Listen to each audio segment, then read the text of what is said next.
别来这套！你给我听好了，果儿是本宫的亲生女儿，我就这么一个女儿。她若是有不测，不光是你，连你的妹妹孟福都要陪着下黄泉。御医已经说了，公主如果再不进食，就来不及了。你时候不多，好好把握吧。是，娘娘。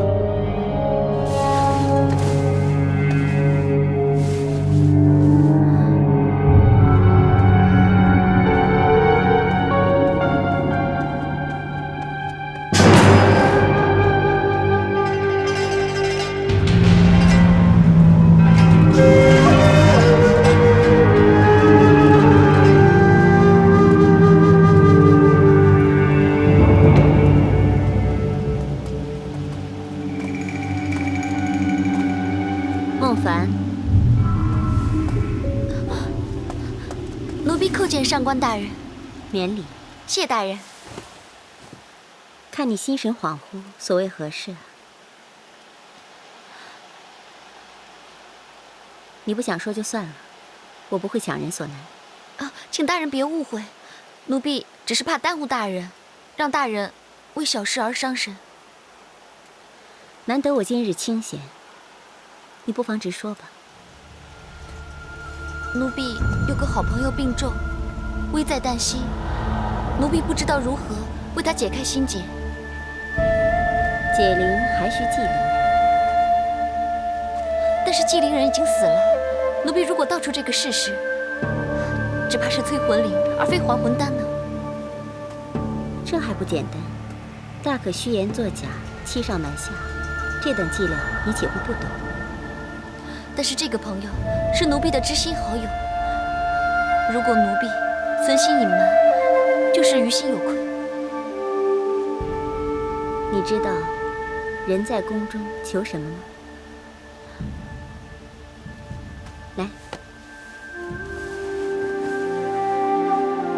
人总有所求，有的人求金银财帛、荣华富贵，也有人求功名利禄、光宗耀祖。在深宫，更多的人是求生，但当中也有人求死。哪会有人求死呢？囚在天牢的狱犯，困在冷宫的妃嫔，叫天不应，叫地不灵，但求一死了断此生。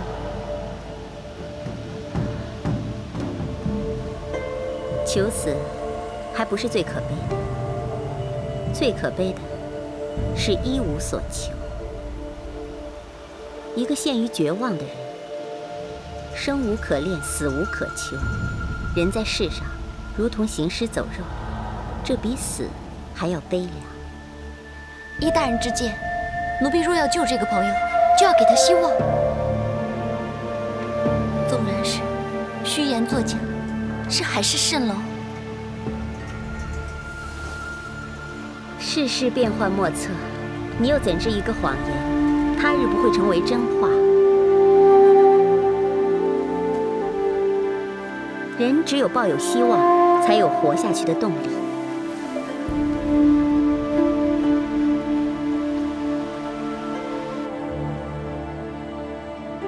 什么？你见过樊大哥？樊大哥暂且收押天牢，皇后娘娘恩准我们相见。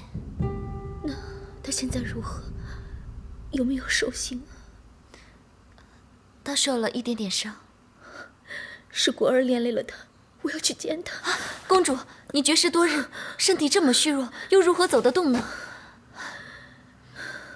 再加上没有皇后娘娘首肯，任何人都不能进入天牢半步。只要樊大哥没事就好了。樊大哥让奴婢传话，他让公主一定要保重身体，莫要自残伤身。他还说，留得青山在，相见总有时。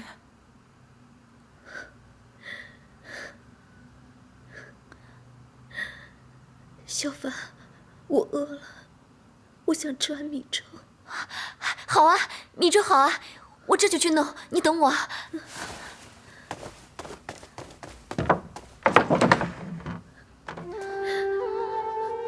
范大哥。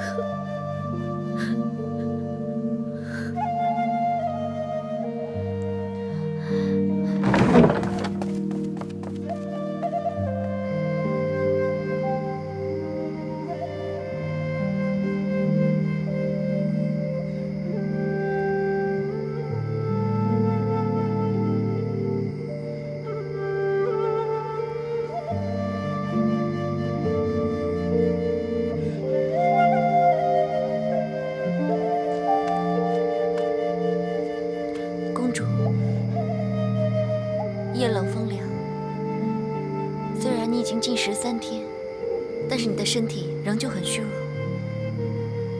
小凡，我没事，你不用替我担心。出来走一走，我现在感觉好多了。小凡，你有没有喜欢过一个人？奴婢只是小小的宫女。 不能跟宫中的人有任何苟且之事。宫女淫乱宫闱，那可是罪大滔天呢。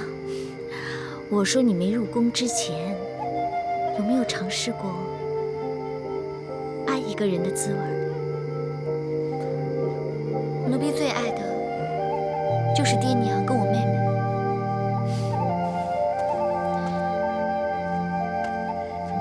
人人都说，爱到尽头。 即使海枯石烂，矢志不渝。这个不渝之所以能够到永远，那是因为他们将生命也赌上了。没了命，那份爱就不会再变。公主，这话何解啊？是谁要丢了性命啊？没有啊，我还记得。 小凡曾经在这里给我讲过嫦娥的故事，她偷了仙丹，所以被困在月宫中。公主记性真好。你说她每天晚上都是孤单一个人，独自望着外面的大千世界，寂寞难耐。其实我跟嫦娥挺像的。 唯一不同的是，我不怕一个人，也不怕被困囚笼，更不怕夜深难耐，因为安乐投的不是仙丹，是一颗心，是范良一颗不变的心。公主，范大哥不是叫你对我说？ 留得青山在，相见总有时吗？好，安乐答应你，从今天开始，我不会再去做傻事，不会再让小凡和范大哥替我担心。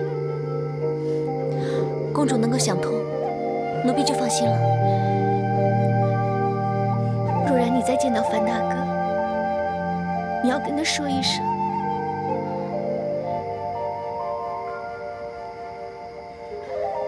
安乐无论身在何方，心都在他那里。奴婢知道。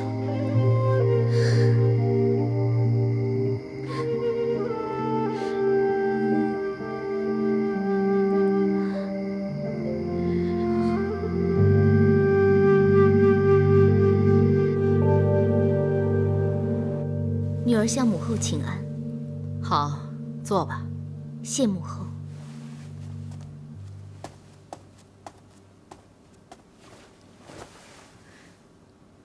过儿啊，周公公说你要见母后，有什么事吗？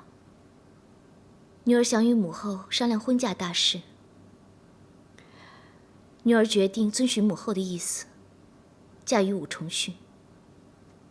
但唯一的条件，就是希望母后能免去樊良一死。只不过是一个小小的侍卫，你为何要替他求生？母后不必深究。总之，女儿会嫁入武家，为巩固父皇的龙座出一份力。这个结果，不是母后想要的吗？好吧，难得果儿深明事理。放心吧，母后也不会为难这个樊良的。女儿还希望母后能免去孟凡守灵之命，让他留在宫中。这个孟凡，一个小小的婢女，还真有本事。先是太上皇，然后又是你，都为他求情。母后，好，你放心吧。啊，母后姑且让她留在宫中，不过是一个小小的婢女，我岂会容不得她呀？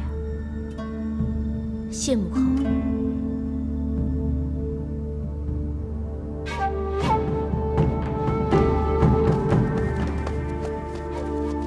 启禀娘娘，孟凡带到。奴婢叩见皇后娘娘。免礼。谢娘娘。孟凡，这盒金乳酥是本宫赏你的。谢娘娘。公主经过多日调养，身体已无大碍，这都是你的功劳啊。本宫决定免除你守灵之责，让你继续留在宫中。奴婢叩谢皇后娘娘。孟凡，这段时间多亏了你在公主面前为本宫说了许多好话。可你知道哪一句说的最好吗？恕奴婢愚昧，请皇后娘娘明示。那就是樊良未死。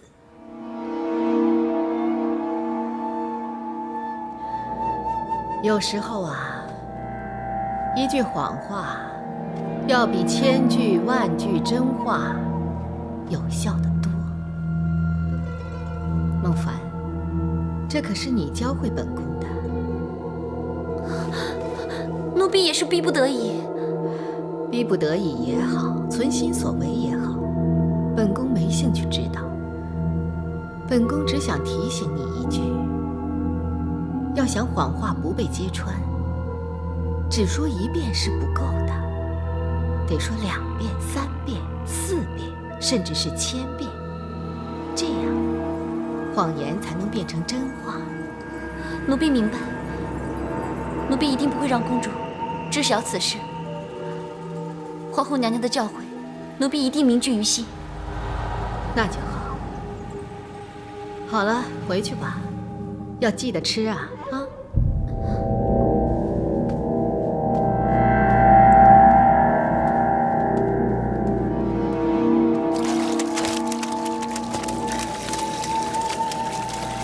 姐妹们，我回来了，看我带了什么好吃的给大家。这是皇后娘娘赏赐的金乳酥啊！大家快来尝尝吧，可香了。不必客气，我刚吃饱。啊，你们这都是怎么啦？虽然小芬姐开罪了皇后娘娘，但如今娘娘已经免去她守灵啊！你们都在这怕什么呀？小鱼，算了，我这，我终究是得罪过皇后娘娘，他们对我有所避忌，也是人之常情。你呀，就只会当老好人。孟凡，上宫大人，回来了，奴婢回来了。不要怪他们，这是在宫中生存之道。奴婢明白。我知道你的针线活不错，不如这样吧，你先到缝纫房帮忙，替皇后娘娘缝制百鸟裙。这是娘娘要赶在公主出嫁之前送给公主的贺礼。公主要大婚？嫁给谁呀？不就是那梁王的儿子武重训将军吗？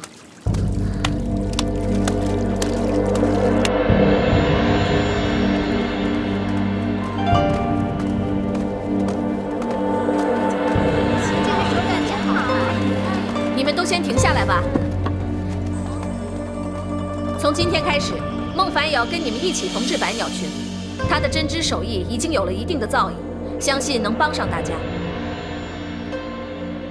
大家都知道，这百鸟群是皇后准备送给公主大婚的贺礼，绝对不容有失。听明白了没有？明白了。你们继续干活吧。好。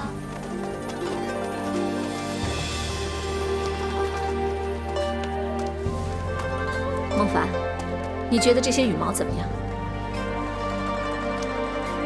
奴婢觉得这个羽毛看起来色泽暗沉，不太适宜喜庆之用。我已经派人到处搜集，这个已经是从他们带回来的羽毛当中精挑细选的，算是最好的了。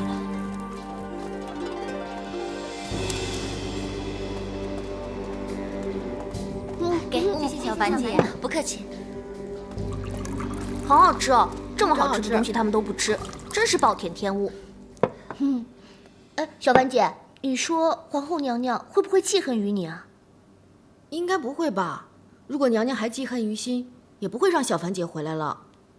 太好了，我又可以睡在小凡姐身边了。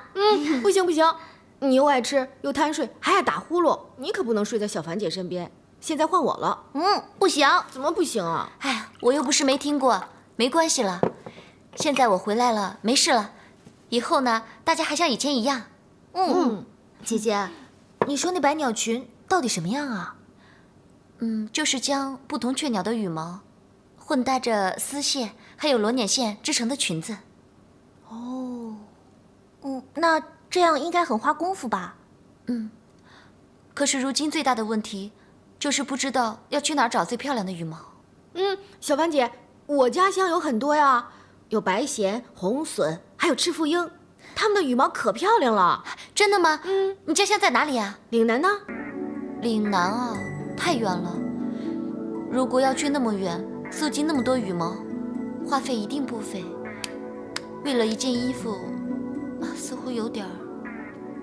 姐姐，这有什么呀？重点呢，不是花费多少，关键是要把它做好，讨好我们的主子。对啊，对啊。对啊。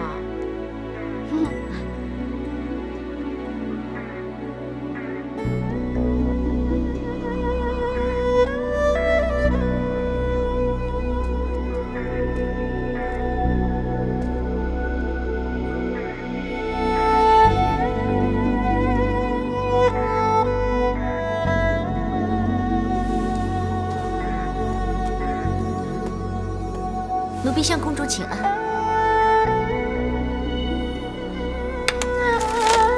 不像，我怎么画都不像他，画的不像，不像。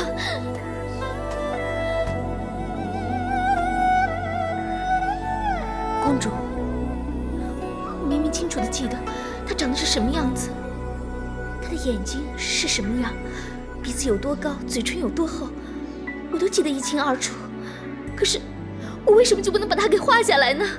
公主，你先休息一会儿吧，或者奴婢去帮你请个画师回来画好吗？不要，我要亲手画。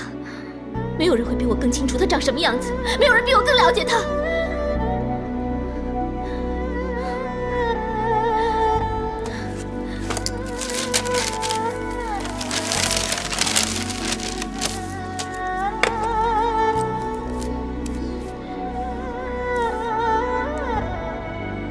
人们都说，要把一个人画得栩栩如生，就要先画出这个人的内心。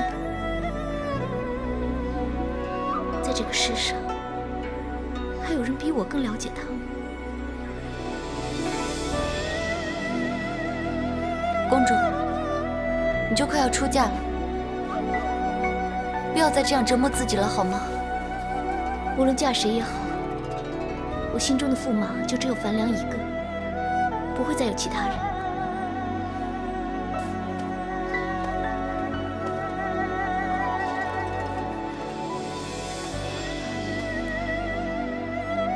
奴婢叩见皇后娘娘。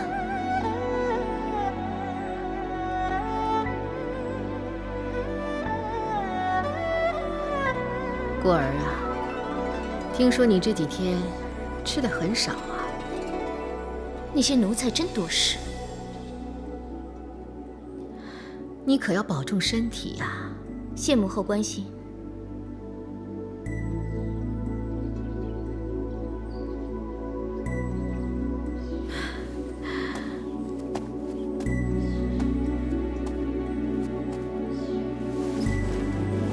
果儿，母后跟你说，我已经跟你父皇都商量好了，怕你不适应在梁王府的生活，待你大婚之后啊，你还住在这凤阳阁中，啊？小凡，你今天前来所为何事？奴婢因为缝制百鸟裙的羽毛不尽人意，所以张上宫让奴婢出城离宫去选购新的羽毛。这几天，奴婢不能来探望公主你了。又是百鸟裙的事情，羽毛好不好有什么关系？我看都一样嘛。区别可大了。好的羽毛呢，这里很少，所以这次可能又要白跑一趟。那怎么不早禀告本宫呢？啊，没有好的羽毛，怎么能给公主做百鸟裙呢？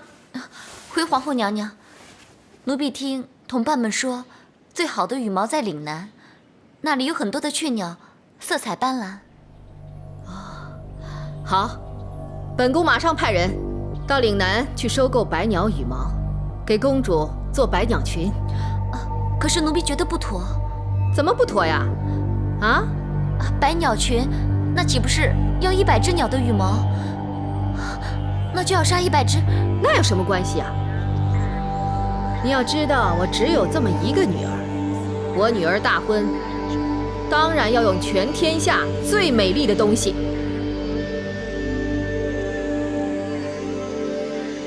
果儿啊，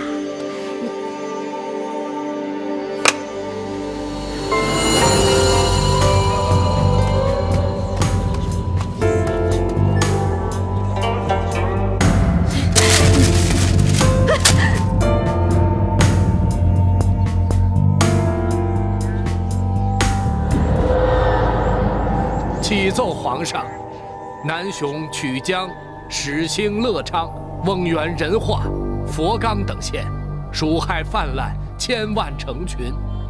佛冈县是岁大饥，民众以采竹为食，急需朝廷发放灾银，以解百姓燃眉之急呀。启奏皇上，关于吐蕃滋扰边疆一事，儿臣已经想到了应对的策略。此事容后再议吧。啊，今日我和皇上有一件重要的事情，要跟众大臣商量。我和皇上准备派人到岭南去采集百鸟羽毛，给公主制作百鸟裙。你们哪位大臣愿意负责呀？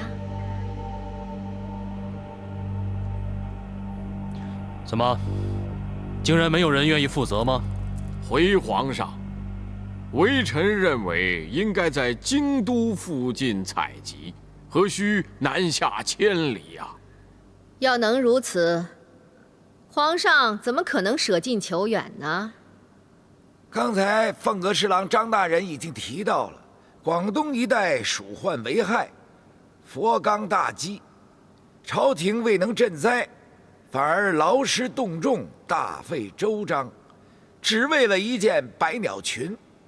此举会令天下百姓甚为伤心。伤心？那你以为使安乐公主、使本宫、使皇上伤心的是什么？你以为公主出阁只是小事一桩，可我们做父母的不是这样想。我们是她的亲生父母。这件百鸟裙是我和皇上送给公主的大婚贺礼，它寓意着百鸟朝凤，希望安乐公主吉祥幸福。儿臣认为，事不可轻。历朝以来，事无大小，凡是朝廷大兴土木，又或者到民间收购物品之事，必定是朝中各级贪官污吏搜刮钱财的良机。本来只值1文钱的东西，到了最后，朝廷便得付出1贯钱。那是因为各级官员监察不力。你作为一个太子，分析事情得学会追本溯源。老臣托皇上洪福，家有子嗣，当中已有成家立业的。可是老臣并不觉得如此挥霍，子女就会吉祥幸福。桓大人，我倒要问问你，你是不通人情呢，还是不食人间烟火呀？如果你还记得我家安乐从小是在什么样的恶劣环境下成长的话，那你就不会拿你的女儿和我的女儿相比较了。你今天就不会在这儿指责本宫挥霍了。皇上，臣以为宫廷此举势必会引起大肆捕杀雀鸟之风，实不可为也。此言有理。既然5位大人始终反对，朕也觉得此事太过劳民伤财，我看就不要去做了。不行，我答应女儿的事情，本宫绝不会放弃。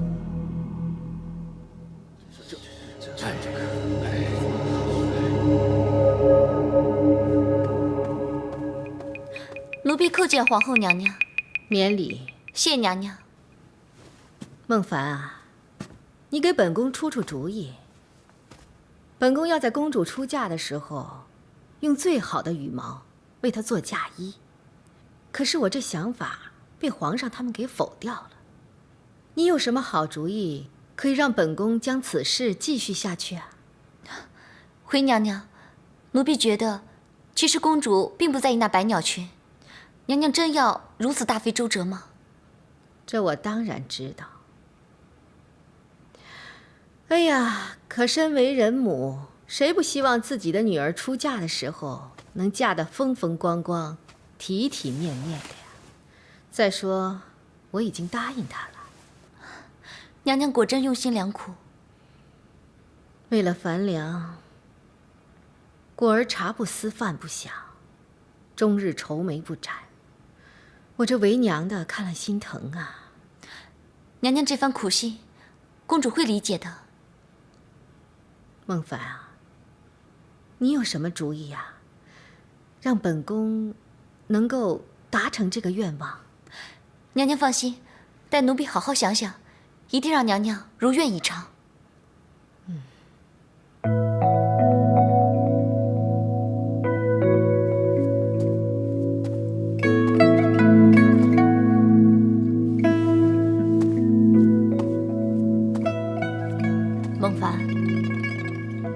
孟凡，上宫大人，这么晚了不休息，在想什么呢？我总觉得我亏欠了公主。你是在担心百鸟裙的事吗？不是。上宫大人，你有没有做过让自己内疚的事啊？记得我娘亲将近大去的时候，突然很想吃梨，但当时她已病入膏肓，怎么可能有力气吃呢？但我很想完成娘亲最后的心愿。可当时我只知道拿着梨如石像般呆站着，最后娘亲眼巴巴看着我手中的梨而离世，最终没有尝到半点梨的滋味。其实当时我只要静下来，就可以想到把梨榨成汁，就可以让娘亲喝下去。当时我真笨，我现在想起来就挖心的痛。一个女儿尚且如此对母亲，那母亲对女儿更是如此。孟凡，想要做什么就去做吧，别到时候后悔啊！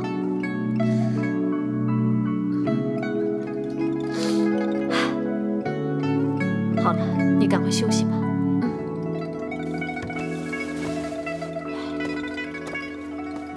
看来，只有他才能游说皇上收回成命。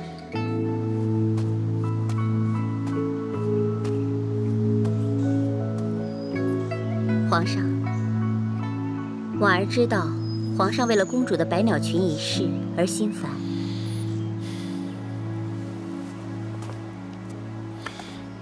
此事众大臣均反对，现如今就连临淄王隆基也站在他们那边，让朕着实为难。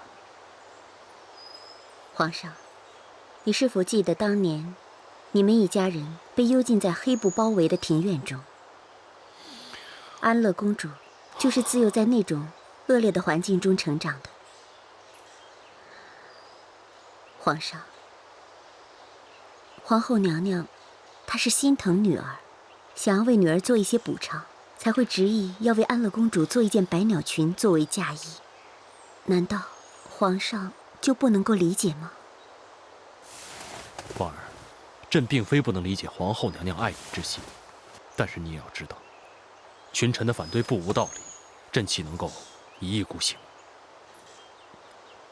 婉儿之所以贸然的旧事重提，那是因为想要提醒皇上不要忘记当年你对皇后娘娘的承诺。丽仙，不管是为了我，还是为了你自己，你一定要拼全力争取下去。你可不能忘了当年对我许下的誓言。试问我又怎么会忘记？我曾经说过，倘若有幸能够重见天日，登上大宝，当为你所欲，叫你呼风得风，唤雨得雨，永远不想禁止。你记得就好。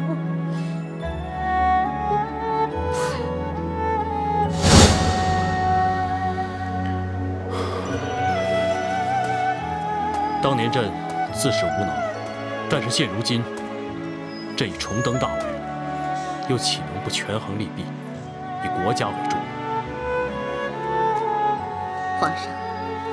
皇上一言九鼎，国事可议，家事难道也要被朝廷大臣议论表决吗？大不了可以不要朝廷的人去采集，民间征调又碍何人之事呢？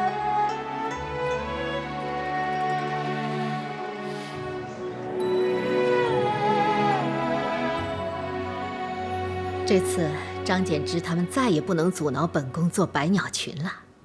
婉儿啊，你功不可没呀。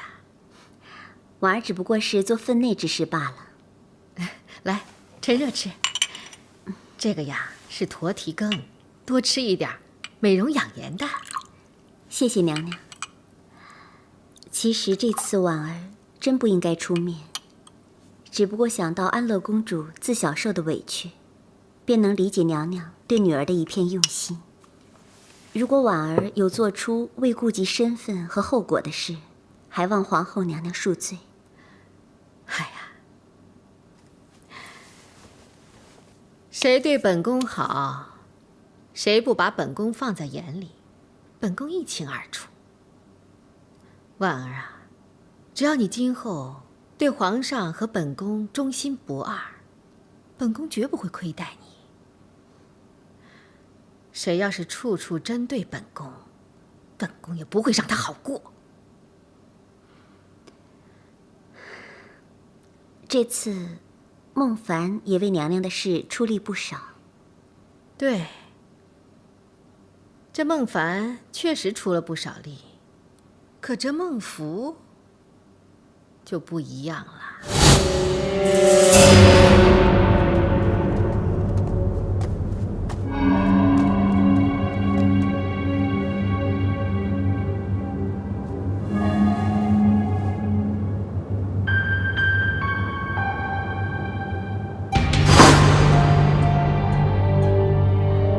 不知道这个孟福干了什么，让娘娘有此想法的。他讨好太子，不就是想跟本宫作对吗？可是孟府只不过是一个入世未深的女子，怎么会跟太子牵扯在一起呢？我想是皇后娘娘多虑了，不必介意就是了。好吧，那就当什么都没有发生过。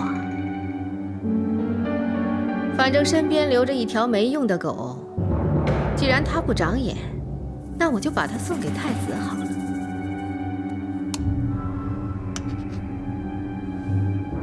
很鲜呐。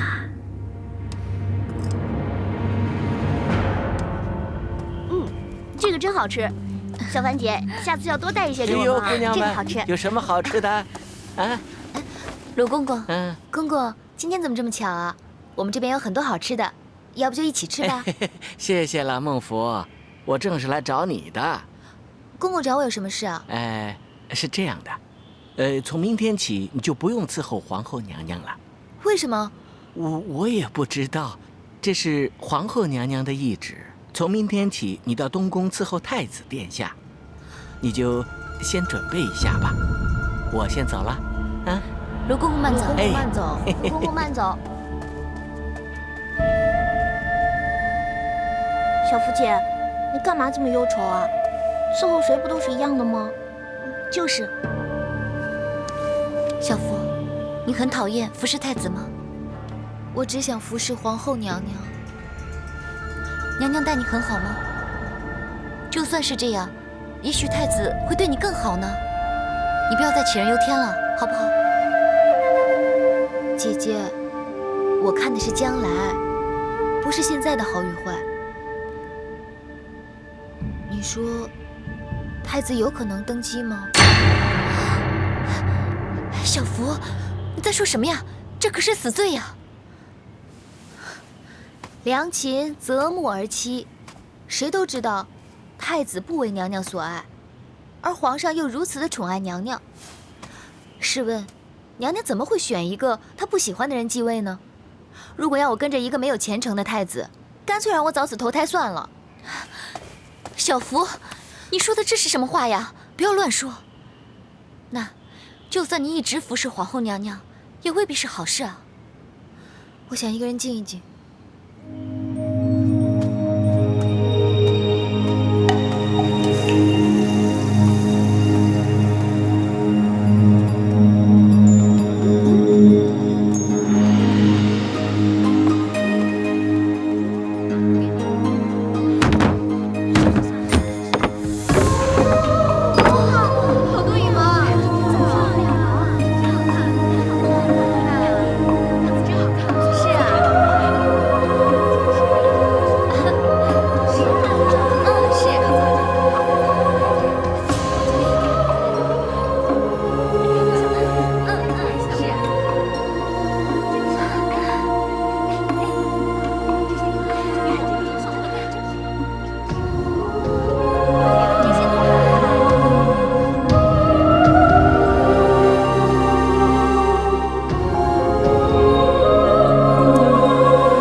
鸟汇集的群山，能排解萦绕你心头的雾障。当你有一天知道真相的时候，能够谅解奴婢的良苦用心。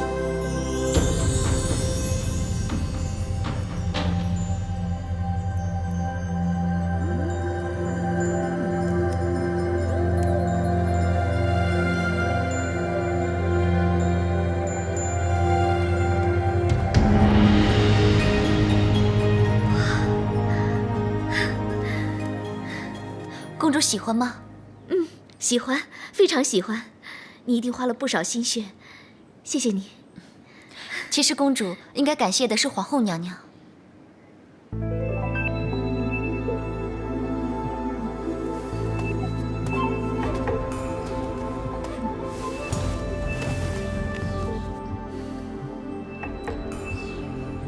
本来皇后娘娘是要亲自把百鸟群送来给公主的，但是她怕公主不高兴，所以让奴婢送过来给公主。你代我答谢她吧。奴婢斗胆，公主殿下能否亲自答谢皇后娘娘？小凡，我知道你在想什么，但是你知不知道我在想什么？奴婢当然知道。那既然你知道，如果你是我，能因为这么一条微不足道的裙子，就会把所有的事情都忘了吗？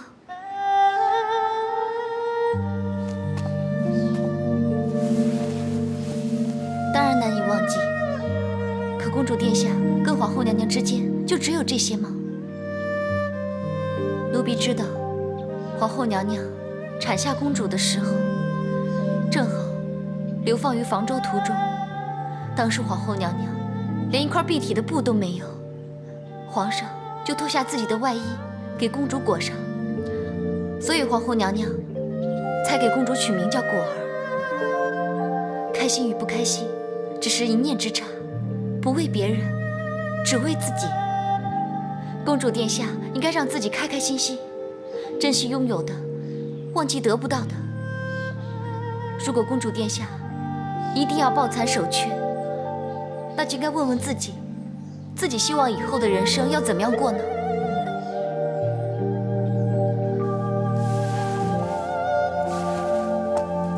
以后的人生，我还有以后，以后的人生又会是怎么样？奴婢认为，无论是千金小姐，还是满脚泥巴的乡村丫头，她们最渴望的，都是找到一个好归宿，落叶归根，开枝散叶。是的，我本来是可以的。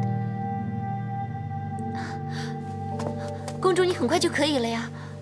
就如这条百鸟裙，缝制的时候，诸事不顺，一波三折，但是最后还是顺利完成了。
主，你好漂亮。听说凤凰可以浴火重生，可是我已死的心，却怎么也重燃不起来。公主，你别这样。我还能怎么样？自从定下来这门亲事，我就没有哭过一声，流过一滴泪。因为我知道，无论我怎么哀求，都是逃不掉这个命运的。就算命运逃脱不了，但是未必改变不了。如果公主愿意敞开心扉，还是可以得到幸福的。别跟我开玩笑，无论母后是想利用我来拉拢梁王，还是真心疼爱我而定下这门亲事，最终让我知道的是，想要随心所欲，倚仗的不是亲情，而是大权。娘娘所做的，虽然并非公主所愿，但是皇后娘娘还是很疼爱公主的呀。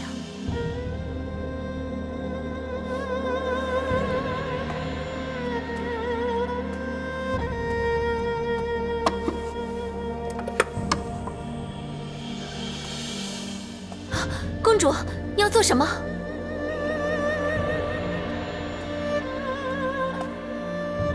他疼我，疼得我好痛，疼得我心都碎了，就好像这样一样，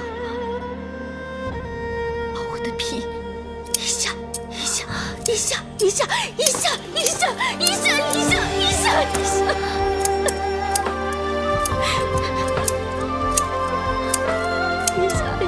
脱掉一个。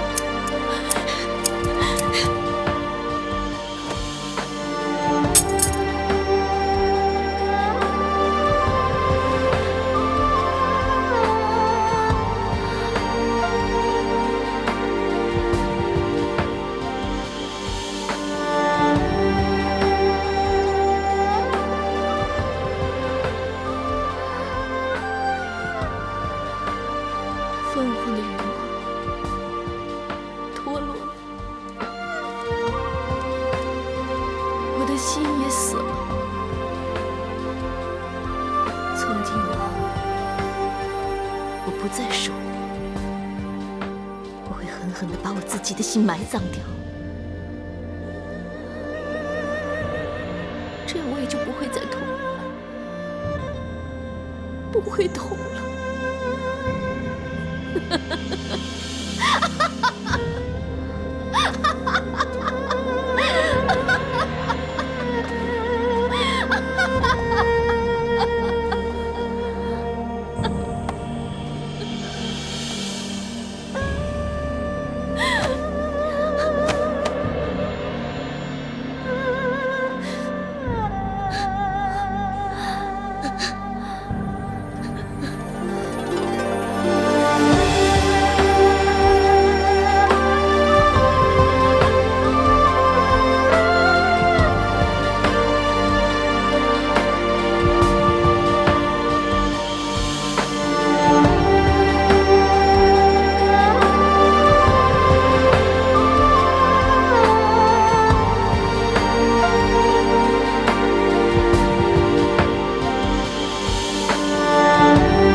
你们先在这儿等会儿，我先进去通传一声。好，有劳鲁公公。能不进去就最好了。反正……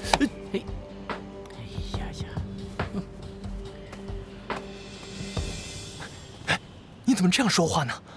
我待在这里跟待在冷宫有什么分别？我还怕什么？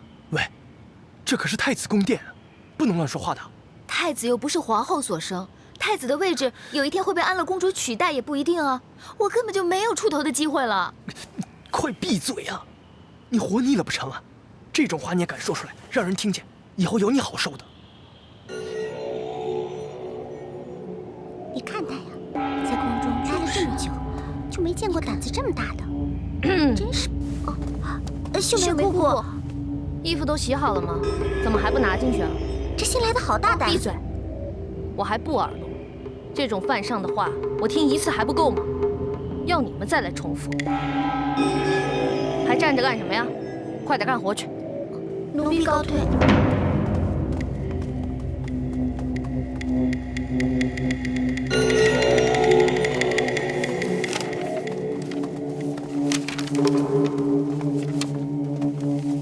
启禀殿下，这就是从今天起来伺候殿下的宫女孟福。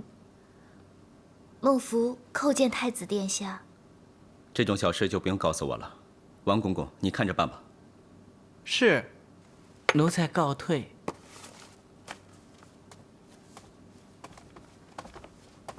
那就由你来给他安排吧。遵命。姑姑，以后你就喜欢莲蔓。啊？还愣着干什么呀？先把那边的莲蔓换下来。是。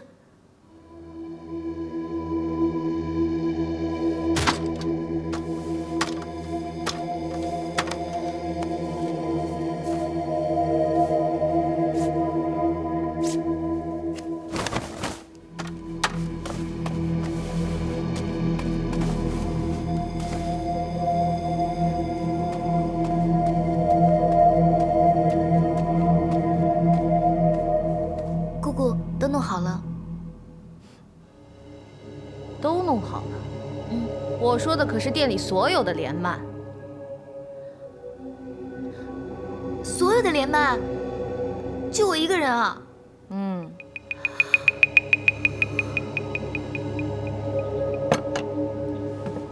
姑姑，所有的莲蔓都换下来了。你把这些脏莲蔓用艾蒿熏好，小心别燃着了莲蔓。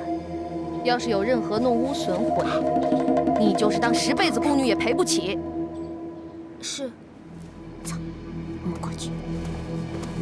初来乍到便懂得给人家使脸色，玉檀啊，看来以后你跟我可有的看了。两位姐姐，孟福刚来报道，还不知道规矩，请两位姐姐多多包涵。哼，清宁宫来的人怎么会对我们明德殿的人失礼？太抬举我们了吧？两位姐姐见笑了。不管是哪个宫的人，都是宫女啊，哪有什么贵贱之分呢？更何况孟福还有很多东西要跟两位姐姐学习呢。你是见什么人说什么话吧？好，要讨教是吧？哎，你干嘛？我再教给你怎么好好的把任务完成。不过是个小小的宫女，心气太高，想往上爬，也不想想自己是谁。我看呀，她还没爬上去就给爹个狗吃屎了。你们这是在干什么？这新来的笨死了，把艾蒿都给毁了。那是他们弄的，不是。别跟我解释，谁对谁错，我可没闲工夫理会。总之不要给我添麻烦。这新来的嘛，安分一点比什么都好。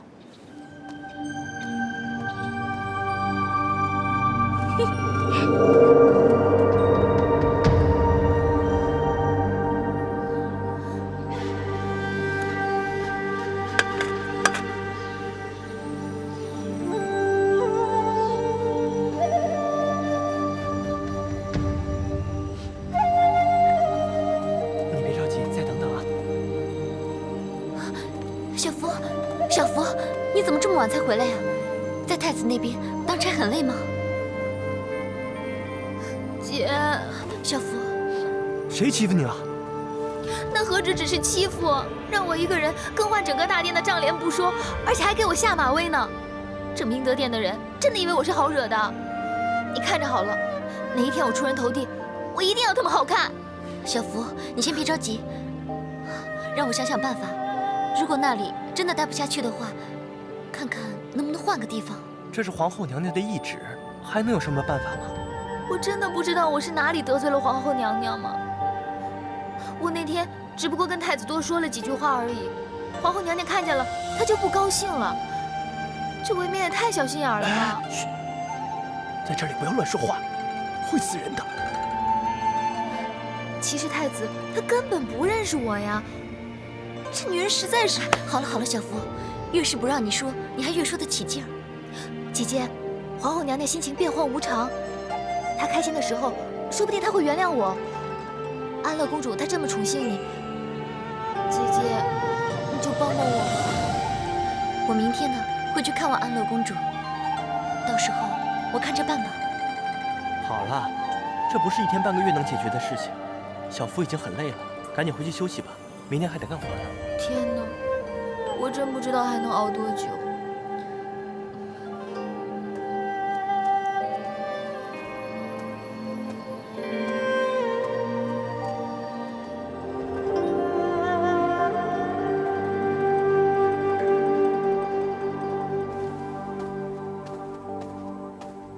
公主万福。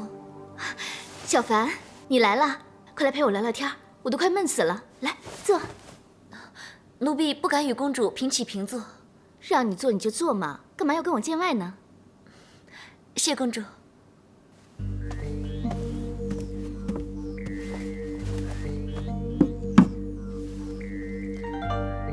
公主好像清简了。我以为人妇苦相思，实为不甘，怎么可能不瘦？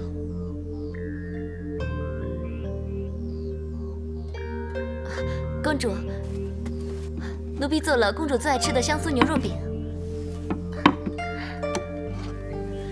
公主尝一尝。宫中上下就属你一人最知我的心意。公主，孟凡有一事相求。你我情同姐妹，又何须这么见外呢？奴婢的妹妹孟福被皇后娘娘调到东宫，其实她只是想留下来继续服侍皇后娘娘。母后把你妹妹调走，你妹妹又何须眷恋？这样吧，有机会我跟母后说说。不过你要知道，我已经很少跟她见面了。没关系，只要公主有机会，多美言几句就好了。来，陪本宫享用。什么东西那么香啊？啊，奴婢参见驸马爷。这是孟凡，是从前侍奉过我的宫女，今天特意过来看我过得好不好。公主有我这个驸马日夜照顾周全，哪有过得不好的道理啊？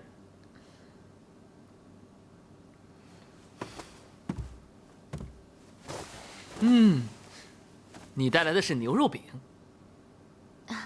驸马爷真厉害，这道点心正是公主最爱吃的香酥牛肉饼。哦，是吗？公主要是喜欢吃的话，以后我就吩咐厨房天天做，公主想吃的话，随时都可以吃到。我只喜欢吃孟凡亲手做的。哦，那我倒要尝尝这到底有什么不同。本公主有说过让你享用吗？驸马爷想吃，公主就满足他吧。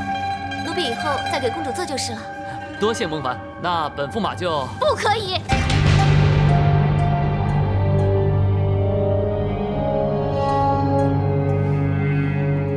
小凡，我们走。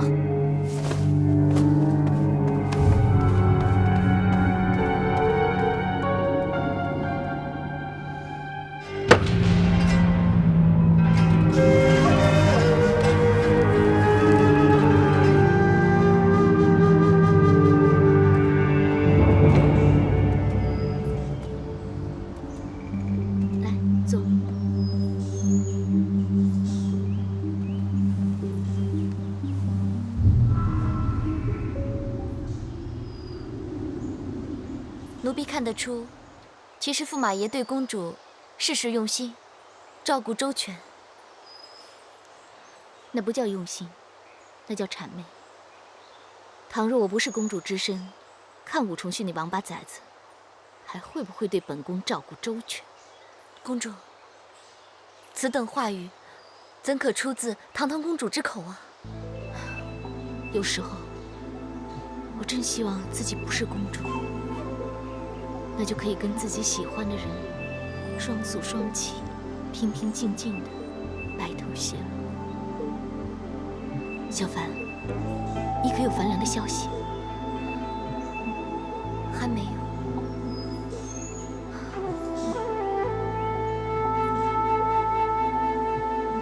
樊大哥，你在吗？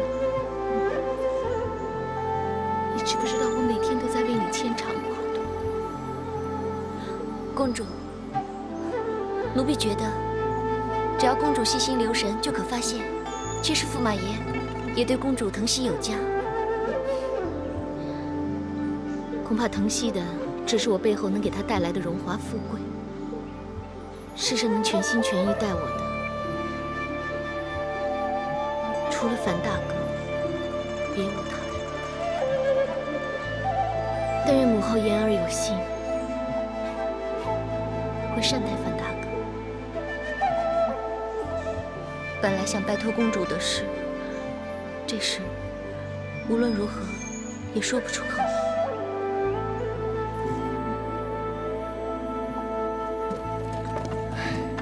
你说这件事该如何是好？我都快被弄得焦头烂额了。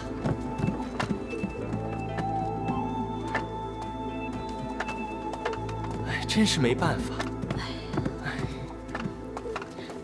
张上公、小马，你们在为什么事那么心烦啊？驸马爷让我们内侍省传话，要上宫局马上为公主赶制第2件百鸟裙。做第2件百鸟裙，为什么？缝制1件百鸟裙，岭南一地已经是搜山荡谷，山林奇禽异兽捕杀殆尽。若要再一次的劳民伤财，只怕会惹起民怨。上一次缝制百鸟裙是为了要恭贺安乐公主大喜，可是这一次又是为了什么呀？这谁知道啊？这驸马有令，我们当奴才的也不敢多问啊。想必啊，肯定是公主特别喜欢那个裙子。驸马呢，为了迎合她的心思，想再造一件吧。如果公主殿下喜欢的话，她应该会跟我提起的。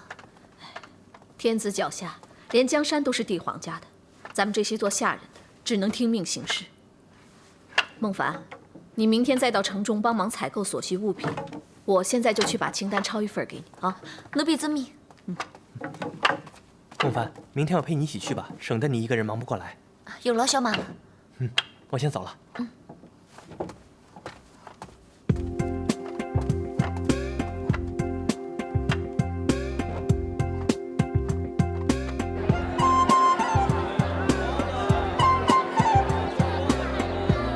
金线、盘金绒卖好了，你接下来呢是空木蚕丝。这一大堆材料要买到长年局了。你不知道，这之后的功夫啊，才多久呢？回去还要集合上宫局的女工、巧匠、刺绣师傅，我们这些人啊，可都要赶工呢。为了一件裙子如此劳民伤财。我想啊，应该是驸马爷想讨好公主，自己出的主意。啊，那又要缝制百鸟裙？不可能吧？千真万确，刚才我听绣金庄的老板亲口说的。我也听到岭南那些猎户说起，说上次缝制一袭裙子，几乎把岭南一带的百鸟捕杀殆尽，搞得当地是乌烟瘴气，老百姓苦不堪言呐。可不是嘛！抓几只鸟而已，这又跟百姓生计有何等干系？这你就有所不知了。各地官员为了讨好上级，或令百姓罢食辍耕，晨缴鸟语，交不出来的，就以钱粮抵消。是，珍禽异鸟的皮毛价值不详，任凭那些官员恣意苛索，这老百姓能怎么办？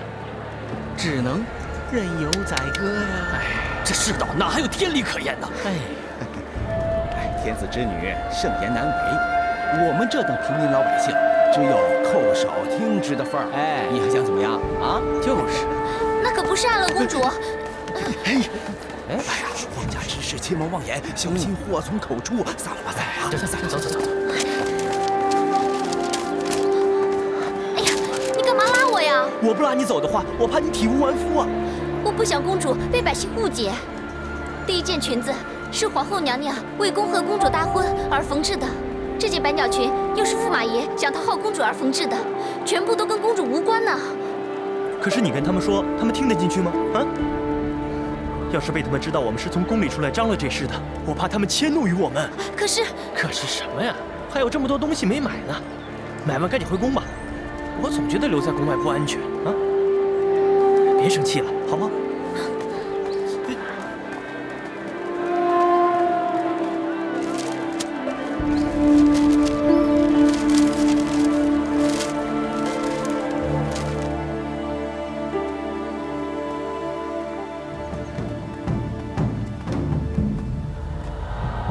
一袭百鸟裙，几多伤心人。我听闻安乐公主要缝制第2件百鸟裙，这件事可是真的？奴婢参见上官大人。免礼。谢大人。回大人，那是驸马爷下的命令，恐怕公主还不知情。知不知道并不重要，反正都是中饱私囊，不择手段。奴婢愚昧，不知大人的意思是？秋收未至，岁月还遥，想要收百姓的钱，还有什么比做这个百鸟裙有更好的理由呢？大人的意思是，驸马爷借机中饱私囊。不然已经有了一件，为什么还要再多做一件呢？真没想到驸马爷如此胆大包天，公然敛财。这不算什么。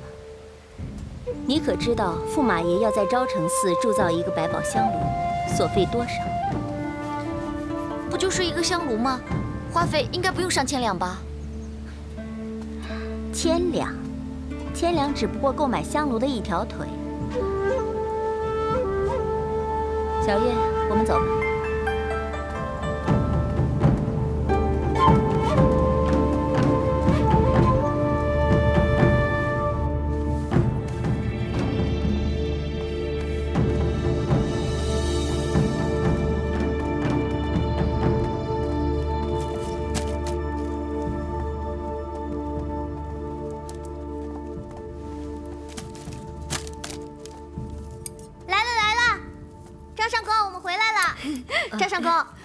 这个是翠鸟毛织成的羽绒线，这个呢就是孔雀毛织成的细线。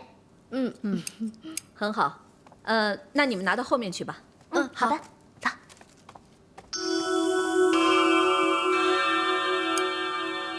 你们都仔细点，别弄断了啊。知道了。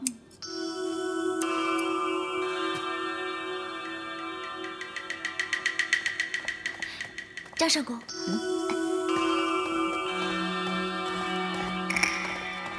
张上公，你认为驸马爷为什么要做第2件百鸟裙啊？我在宫中这么多年，主子的喜恶真是比风云更难测。不过，万变不离其宗，表面上是好大喜功，暗地里就找机会发大财。这种事情常常发生吗？这个我可不知道。就算知道了，谁敢声张啊？百鸟裙花费上万两。不知昭成寺的百宝香炉又要造价多少？我听内侍省的人说，这百宝香炉高3尺，开有4门，架4座小桥，雕刻着花草、飞禽、诸天、霁月等瑞兽，炉身镶嵌着珍珠、玛瑙、砗磲、完颜等各种宝石，用钱可要3万两的。3万两！要备齐这些工匠和珠宝，不知要花上多少年月，到最后，或许像以前什么法器啊、宝镜什么的，钱是数以万两的花了出去。可最后这些珍宝啊，却只闻其声，不见其影。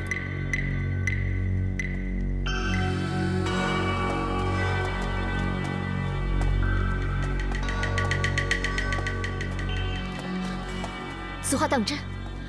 驸马确曾向上宫局表示要铸造百宝香炉一事，而且还向司宝领了大批的珍宝奇玉，但是上仪局却从来没有接过铸造香炉的命令，而且内侍省也从没有听过这样的安排。没想到武重勋竟敢欺骗本公主，她是活腻了不成啊？请公主息怒，想来此事必有误会，可能驸马爷爷都被蒙在鼓里。若说我是父子的恶行，本公主会不知道？只想不到他们竟敢在本公主头上动土。奴婢只怕公主名誉受损，才告知一切。如果因为奴婢说的一番话，而令公主和驸马爷琴瑟不和，那奴婢就罪该万死了。清者自清，浊者自浊。待我打探一下，便知分晓。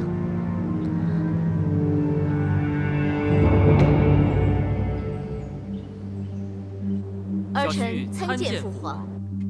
平身。谢父皇。你们燕儿新婚，现在已然是夫唱妇随了。让父皇见笑了。果儿乖巧了不少，驸马你功劳匪浅啊。公主金枝玉叶，蒙恩将公主匹配小婿，已是喜不自胜，哪敢再居功自满？父皇，驸马对儿臣百般迁就就不说了，还知道儿臣敬佛，竟为洛州的昭成寺铸造百宝香炉，驸马更是一力应承。哦，你这夫婿真是选得太对了。不敢。你的铸炉之事已进行数月，不知道现况如何呀？还可以，就是快完工的意思，对吧？父皇，儿臣听说此炉及天下珍宝于世间巧匠雕琢而成，花费达3万两，不如举办一个赠炉大典，让百宝香炉在宫中展示3天，再命专人送往昭成寺，以隆重其事，同时也好向天下宣扬驸马铸炉的功德呀。甚好，朕也想开开眼界，一睹百宝香炉的巧工。这区区小事用不着如此大费周章。3万两的百宝香炉，功业显耀当世，当然要让万民同仰，以正驸马的威德呀。但是3万两的百宝香炉前无古人，驸马又怎能不让百姓见识见识？臣不敢。这事儿就这么说定了，本宫立即命人前往昭成寺选定吉日，择日举行赠炉大典。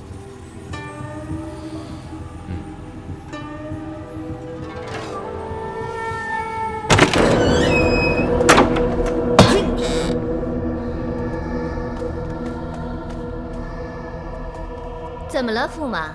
脸色这么不好看，是身体不舒服吗？茶呢？我的茶呢？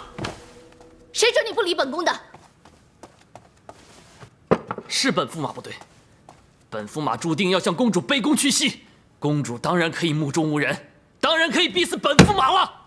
要怪就怪你自己假借公主之名，侵吞公堂，其身不正在先的。我说过不铸炉吗？好歹我也是驸马，你何必如此咄咄逼人呢？我就是要逼你，我要逼你把那私吞的3万两给我吐出来，让你白忙活一场。天下贪赃枉法的文武百官多如牛毛，我一个武卒军算什么呀？你是在说父皇治国无方，令贪官敛财成风吗？我是说，自古以来此等事屡禁不止，公主又何必太认真呢？别人怎么样我不管，总之，要么你给我变出一个百宝箱炉，要么就把那私吞的3万两给我交出来。你，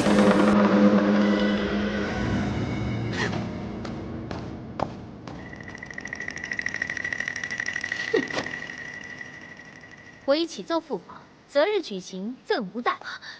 赠炉大典，公主是要驸马爷人头落地吗？本公主没有在父皇面前当场点破他，只要他乖乖的能在大典之前把炉给铸好，他的项上人头还是可以保得住的。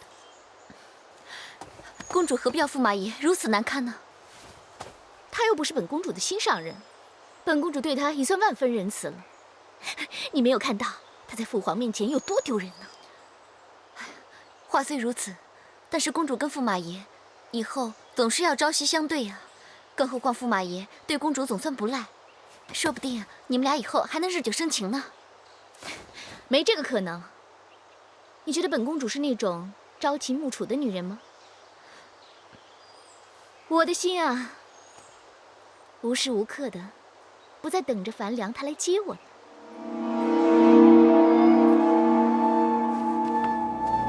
爹，你说那公主是不是欺人太甚？她既然已经嫁到霍家做媳妇，她怎么能诬陷自己的丈夫？就是嘛，那3万两明明已是我囊中之物，可现在却要被迫退回去，孩儿真是不甘心呢。当年兴建3阳、兴泰两宫，为父得到的，何止是你的100倍？可太上皇从未向为父查询过半句。孩儿认为，公主根本不是为了那区3万两，她就是存心跟孩儿过不去。她一直就认为，以她千金之躯，委身于孩儿是种侮辱。她分明是看不起我。哎，她连你爹压根儿都没放在眼里，何况是你呀？为人媳妇者，自当晨昏定省。可她进门以来，何曾向为父敬过半杯香茶呀？爹，孩儿不孝，让爹如此受人白眼。孩儿别急，他实在是专横骄纵成性。若不是生在帝王家，对我们还有一丝价值，我们父子又何必受这窝囊气？爹，孩儿现在该怎么办？难道真的要把那3万两双手奉还吗？爹爹我自有办法。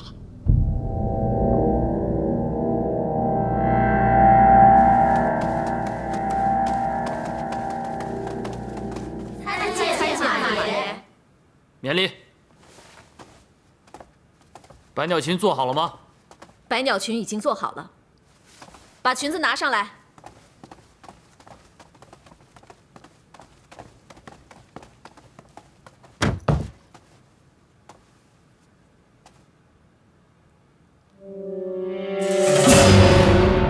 这是什么乱七八糟的毛？你们上公局以为能瞒过本驸马的双眼吗？拿剪子来。是。请驸马爷高抬贵手。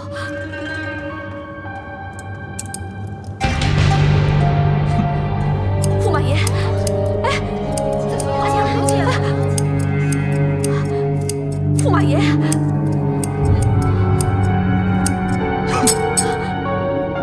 这些根本就不是本驸马交来的那些珍贵奇禽的羽毛。你们这般狗奴才，是要害我被杀头吗？衣服上每根绒线、每根饰羽都是驸马爷给的，请驸马爷明鉴。本驸马采买的羽毛，都是由各地方精心搜罗而来，每一条都珍贵无比。你们休想用一些烂鸡烂鸭的羽毛来充数。奴婢们没有，奴婢们换来也没有用。装无知是吧？我交上来的这些羽毛价值3万两。分明是你们上公局，其中有人把这些真假羽毛偷龙转凤。3万两！皇宫之内绝不允许此等贪赃枉法之事。此事我一定会追查到底。把这假裙子给我带回去，好好调查。是。驸马爷。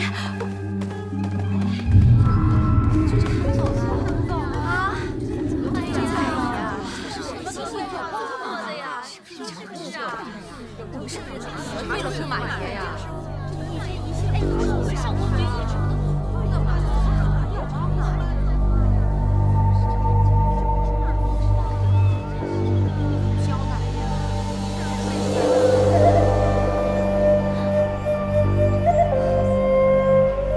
不会呀，驸马交来的羽毛，每一根都是我亲自核对、亲自交到坊房的，不可能被人偷龙转凤啊！按照你这么说的话，除非是你自己把东西掉了包啊！不是，我没有。小鱼，你就别逗他了。谁都知道丹华胆子最小，他才不敢干这种事。对嘛。可是事情到了这个地步，总得有人出来认罪吧？你以为这样的话，你我就真的可以置身事外了吗？啊！不要被看透，怎么办？哎呀，你们快过来看，张上公身边那个，不就是叶庭菊的小李哥吗？啊，完了完了！张上公找我们来，就是要我们当替死鬼。判罪之前，先叫叶庭菊的人把我们从宫女的名单上除去。参见张上公。孟凡、小鱼、丹华，就是这3个人吗？正是。不要杀我呀！谁要杀你了？张上公，这是……我已经拜托小李哥把你们3个人调到上食局帮忙了。其余参与缝制百鸟裙的女工，我已经调到其他局里去了。那驸马爷一定会怪罪于你，张上公，这不可以。难道张上公想自己领罪，把我们都调走吗？上宫局出了这么大的乱子，我作为一局之首，难辞其咎。这分明是驸马爷不满安乐公主要他退回私吞百宝香炉的3万两，所以才嫁祸给我们。行了，小李哥，有劳了。好。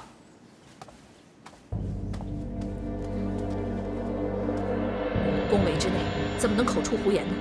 可那是事实。不行，我要去跟公主说。